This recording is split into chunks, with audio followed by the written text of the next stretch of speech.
I am Jessica Delmar, and this channel is all about the vibrational resonance to the frequency of oneness. Hello everyone, thank you so much for being here. This is episode 2 of this creation series, and what was coming through in this series was basically tapping into a deeper knowledge that needed to come through from the heart of the universe when I sat down in the beginning of 2020 to really tap into what wanted to come through. It kind of took me all the way to the beginning and started telling me these stories in a way that we can better digest it and understand it. Very much like how stories would be passed down in the times of our ancestors. There's something here that wants to open up in regards to bringing forth stories that aren't necessarily rooted in the lens of duality or rooted in different interpretations that may have opened up through the passing down of information. But whatever it is, this is what's coming through, so I'm just going to present it. This information is brought through from my connection to my divine inner being. We all have connections to our own divine inner beings, which is connected back up to source in the frequency of oneness. And so we all kind of hold a piece of the greater puzzle. This information may resonate with you or not. Take what resonates with you and leave what doesn't. Regardless, it's here to open up a piece of the puzzle within you to help open up that greater puzzle picture and understanding really what that greater picture is in your inner truth. If you haven't yet watched episode 1 or part 1, be sure to watch that first. I'm going to put a link below in the description. And I'm just going to start off where we left off, and everything came through in writing first, so I'm just going to read what came through. We left off talking about how there are many different portals that are open upon Gaia. What came through is that these portals throughout Gaia are not only portals, but they open you into a tesseract field that opens you into many different portal possibilities. The portals can spit you out into another time, space, dimension, realm, or planet, depending upon vibrational frequency. There are many factors that determine what portal opens and where or when, including the vibrational frequency of Gaia, the collective, your individual vibration, and the vibration of the place that the portal is held. For example, if the portal is in some sort of ancient cave or near powerful ancient ruins or near something as powerful as like the Egyptian pyramids, those will be a lot more powerful than the ones like in your living room, for example. This same tesseract field can be found in an energetic space accessed directly through the portal of the sun. The sun, the solar sun, acts as a portal itself in the greater mass that is your solar system, and each planet acts as a landmass connected together by the sea of space. Each planet holds portals that open access to the tesseract field of vibrational frequency that connects time, space, dimensions, worlds, realms, and planets throughout your universe. The universe may seem vast and wide and unattainable, but it is as close enough to navigate as your backyard. The universe's expanse is not outward, but inward. You can move through these tesseract field of portals physically with your physical form, as we do on a daily basis, especially when you are shifting into new timelines or if you are shifting based upon your vibrational frequency. But especially for the larger portals that could possibly take you into a new planet, for example, those greater, more expansive portals could technically be accessed through your physical form, but you can also explore it through your consciousness. Now, back to the story of fire, water, and land. A top-sided education will teach you that man evolved from primates. A religious education will teach you that man birthed from Adam and Eve. The best way to explain the evolution of human beings upon Gaia is through a story about UV light. UV light are wavelengths of light at different vibrational frequencies that illuminate light frequency. UV light existed at the beginning of creation because the planet was exposed to the rays of sunlight. The sun holds frequency of creation as well as destruction, and the energy of the sun is received in direct connection to the vibrational resonance of the mind. Your collective mind has been programmed to see and therefore receive the sunlight as a force that creates such things as skin cancer, for example.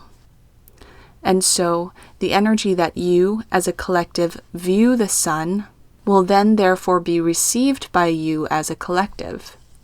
You manifest your experience not only as an individual, but your energy as a collective, especially when you hold strong beliefs and thoughts as a collective, such as all of the learned programs, are really, really powerful in creating a manifested collective experience on a more global scale.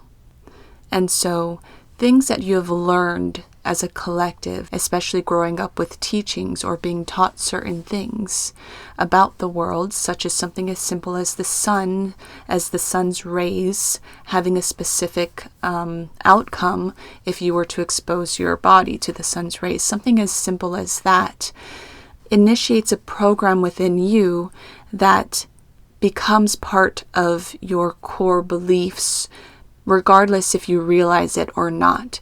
If it's something that you've ingested, it's all of these learned beliefs that you've ingested, then you will just subconsciously take everything that you're learning and put it into your program that creates your core beliefs. And so it's tapping into those very, very core beliefs that is part of the ascension process. It's part of you moving into higher states of consciousness, because then you begin sifting and sorting those very programmed core beliefs within you that either assist in your raising of consciousness or assist in your 3D programmed form of consciousness. And so a lot of the sifting and sorting of beliefs and a lot of the revealing of truths that we spoke about in our last YouTube video about the full moon and unveiling truths is unveiling truths such as your core inner truths, sifting and sorting all of these things for yourself in order to lift you into those higher states of consciousness, because you're lifting into a sovereign state of consciousness for yourself. You're lifting into an empowered state of consciousness when you lift into those higher vibrational frequencies. So things become more clear to you. That veil is opened up for you to see what is my beliefs versus the beliefs that have just sort of been infused within me without even realizing it as you grow up, as you learn things, as other people tell you things. All right, so back to the story. The sunlight being received by Gaia in the beginning did not have a collective view upon which the planet received the sun's energy. The collective thought and perception filters the energy of the sun through the pipelines of duality, either good or bad. But in the beginning was only pure creation upon Gaia, which matched the pure creation of the energy of the sun. And so pure creation of newly created Gaia was receiving the pure creation light of the sun, not filtered through thought or emotion or duality, just pure creation upon Gaia and the receiving of pure creation energy from the sun. And so UV light from the sun brought with it to the earth not anything that could have been birthed upon the earth without the light of the sun, meaning that the sun's rays act as these sort of mini portals that transfer creation energy of the sun into manifested physical experience and form. The first experience that the rays and energy of the sun manifested upon the earth was the life force of Gaia. Previous to this, the fire, the water, and the algae existed upon a planet that did not house a soul yet.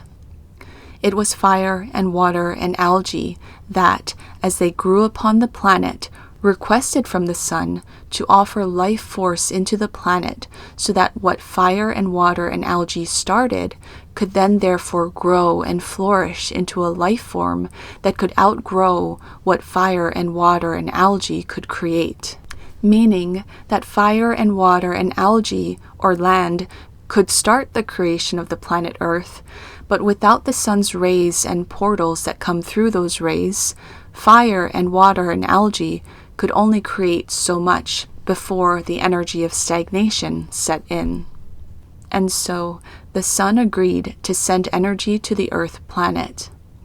The sun opened life force energy within the planet so that life could be birthed in alignment to the greater desires of the planet. And so a mind could essentially be granted to the planet to open thoughts and requests on how to grow life upon her. And so Gaia was birthed as the life force energy within this planet, known as Earth. At first, Gaia delighted in creating lush greenery both above and below the ocean. And as Gaia had a desire, the elements of creation would respond to that desire and make manifest. Water, fire, algae, and the sun were the elements that would open their creative forces together to manifest the desires of Gaia. And then Gaia desired company upon her surface that would enjoy the beautiful land and seascapes that she and her team of creation energies had manifested. The animals were not as easy to manifest overnight as the lush green land and seascapes. And so the sun opened powerful rays of light that created portals upon Gaia's land and sea. These portals opened up energy that bridged worlds similar to Gaia, with energy as innocent and playful. Other planets were being birthed, formed, and created at the same time as Gaia and in the same way, and they all linked together in a way where the portals bridged the distance. I asked, how did this happen? And what came through is that the planets were being created in many different star systems. The suns from each of the star systems link together with a one-mind type of energy that feeds back to source. Not only that, but the suns from each star system act as a portal that opens into a linked tesseract field. Each sun of each star system opens into one big tesseract field. The tesseract field, as it was coming through, felt like it was not of the universe, but sort of like an overlay energetic field that kind of takes you, it spits you out of the universe and you come back into the universe wherever that portal takes you to, that bridges space and time. That's just what it felt like, but it could also just all be intertwined within the universe as well.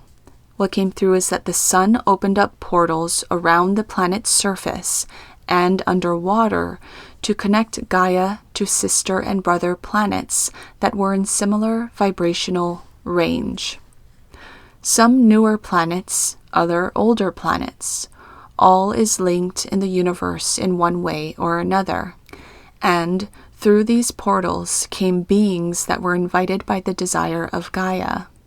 Sea creatures and land creatures opened upon Gaia first, because Gaia desired those with the purest hearts, knowledge of life, and who would roam her lands and seas with deep reverence, deep respect. The creatures and beasts of land and sea energetically pleased Gaia. They came from all over the universe, from different star systems, and yet they all co-created together upon Gaia in a life cycle that could not be found anywhere else in the universe. I asked, "What do you mean? Didn't other planets open portals for life forms to enter into those planets as well?" And what came through is yes, other planets opened portals that invited other life forms as well. But Gaia was not like the other planets. Gaia led with her heart first. Planets are very much like humans. Just like humans, the energy and life force of a planet can open different vibrations. Gaia's soul has the energy of what came through was a saint. And basically that was the only word that matched the vibrational frequency of what I was feeling of the soul of Gaia. In Gaia's birth as that life force energy, she knew that the call of the greater universe desired expansion. Many other planets were at a standstill, meaning vibrational energy of planets are quite high. Many planets are host to higher vibrational life forms that match the vibration of the planet. And so a higher vibrational planet with a higher vibrational species can only get so far. For example, what came through is if you think of a very prominent school with very intellectual and proper students, it's definitely not a bad thing, but energy can become stagnant. It's like there's an expectation and everyone meets that expectation. Again, it's not a bad thing. This is just purely energetic and from a vibrational standpoint. It's like, yes, there is expansion, but it's like if you have a life in which you were fed from a silver spoon your entire life, how much expansion is really opened up for you? It's not the example exactly in terms of what's going on with these other higher vibrational planets with higher vibrational life forms, but it's just the energy. It's the only way that I can explain and interpret the energy of what it means by, even though it's a high vibrational planet with high vibrational life forms, there can still be stagnant energy below the surface. On the other hand, there were also planets that hosted life forms much like Earth, but it felt like something was missing, like a moral compass or the planet not having as high of a heart as Gaia. I can't really explain what those missing elements were, but it felt like if it was similar to Gaia, there was something missing. Each planet, in essence, acts as a sort of experiment, if you will, and each outcome is always different. Gaia is different because a high vibration of Gaia takes on a low vibrational life form, which are humans. Gaia knew, opening birth into a planetary form, that her role in the greater universe was not an ordinary role, but she came in with a greater mission to help elevate the expansion of the universe. Gaia opened into her experience with the mind of a child, and through her energetic vibration connected directly to Source itself, tethered by an energetic umbilical cord. This umbilical cord filters the mind of God into the mind of Gaia, and so they co-create the experiences upon Gaia together.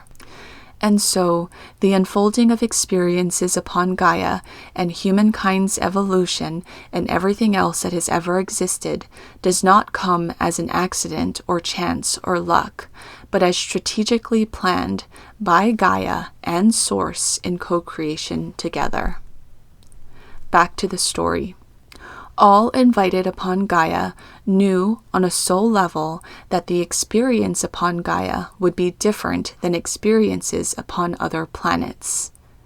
They knew that the energy of Gaia was different and that the purpose of the experiences upon Gaia were different.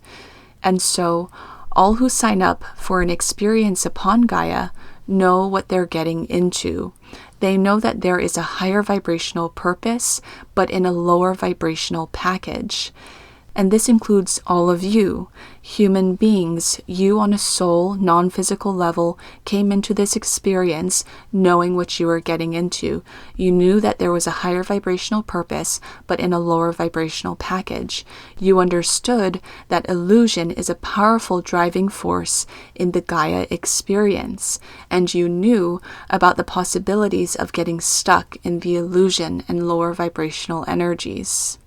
You knew that all forces of good and evil were but thought forms in the mind, and in a Gaia experience, good and evil would hold much weight. All of this was put into place by Gaia and Source in co-creation together, not to create a fun house or a house of horrors for souls, however you want to look at it, but to create an energetic push and pull experience that would drive the universe out of stagnation and into expansion. Gaia knew that it wasn't until human life forms were upon her that the real polar shift would take place. So she created a canvas of high vibrational energy that would help offset the imbalance.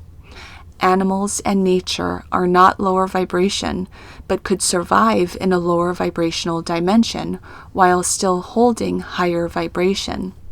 They could even help to strengthen energy and pull people out of lower vibrations.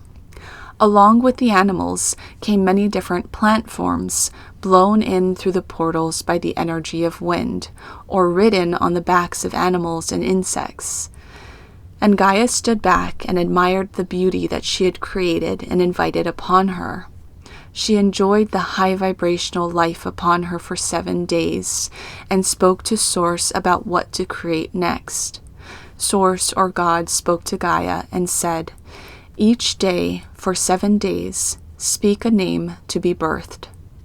What came through next is a translation into the now experience and the English language, because, of course, Gaia did not actually speak. And this is also relevant in terms of why these stories are so important, because we interpret it and translate it into a way that we can understand, even though in tapping into this information, there's really no words that could be translated to describe the energy as it was being created. And so this is the interpretation from what I was feeling.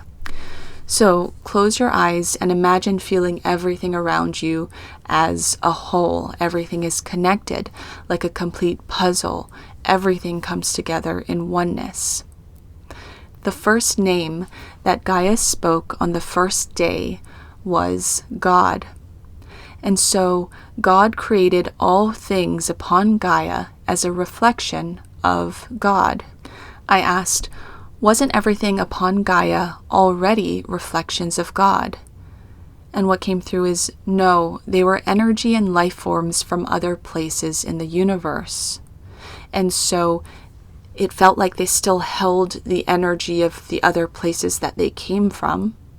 And in speaking the word God and creating everything as a reflection of God, it sort of brought all of that scattered energy into wholeness upon Gaia as a whole. And that's really the only way that I can explain it. And I asked, but then isn't everything in the universe a reflection of God? And what came through is, yes, but upon Gaia, it was not unique to Gaia. They came from elsewhere. And so a layer of energy was created in the realm of a Gaia experience that would enable any life form upon Gaia to recognize and realize that it is a reflection of God despite an illusionary experience. So, keeping your eyes closed, turn your head to the left and focus your energy on this side. On the second day, Gaia spoke the name West. And so, God created West as the direction upon which to follow the heart of Gaia. Keeping your eyes closed, turn your head now to the right and focus your energy on this side. On the third day, Gaia spoke the name East, and so God created east as the direction upon which to follow the open mind of Gaia. Keeping your eyes closed, turn your head now to look up to the sky and focus your energy upward. Again, that's the energy that came through, and translated is, on the fourth day, Gaia spoke the name North. And so, God created North as the direction upon which to follow the North Star as a guide to your galactic connections. Keeping your eyes closed, turn your head now to look down to the ground and focus your energy downward. That's what it felt like. On the fifth day, Gaia spoke the name South, and so God created South as the direction upon which to connect to inner Earth, a guide to connect to worlds within worlds. Keeping your eyes closed, turn your head now to look straight and focus your energy straight ahead is what it felt like. On the sixth day, Gaia spoke the name Light, and so the sun opened light upon the planet for the purpose of sustaining life. Next, keeping your eyes closed, turn your body now to face behind you and focus your energy there. That's what it felt like. In interpreting, what came through is, on the seventh day, Gaia spoke the name Dark, and so the sun set and opened darkness upon the planet to balance out the light.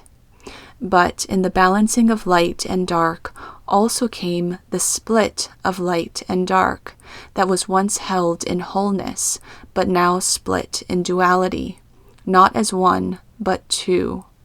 And with this split came open energy of duality upon the planet and the rise of the greater force of polarity. You see, the directions that you felt in energy were created to open opposing forces. Before, the directions was a plane of reality with harmonic pull to the sun. And so the sun is what led life on the planet, and all followed the sun. But with the different directions, or the pull into different directions, came energetic pull towards opposing forces or different paths. It tamed the sun's rule and opened paths of free will. I asked, so the directions were created before humans? And what came through was yes, and ingrained in the forces of nature, so that when humans roamed the planet many years later and opened minds to create the concept of directions, they would look to the sun and nature to create north, south, east, west, light, and dark. Gaia created the opposing forces for the greater purpose of universal expansion, yet also kept the door open for you to return back to the knowledge of oneness. Again, having this scattered energy or this separation of the forces, you can always bring it back into center. As it opens up, it also comes back inward. After creating the directions and pulling energy apart into these directions, Gaia was ready for life upon her, not of animal or plant or sea creature. The planet was now prepped for humans to be invited. And that's what came through in this episode 2 of Creation Energy. I don't know what's going to come next. We'll see how things unfold. But for now, this is the story that wanted to come through. Thank you everyone for watching this video. Thank you for taking this with an open mind and an open heart. Take what resonates with you and leave what doesn't. Together with you in oneness, I am Jessica Delmar. Oneness and love be with you.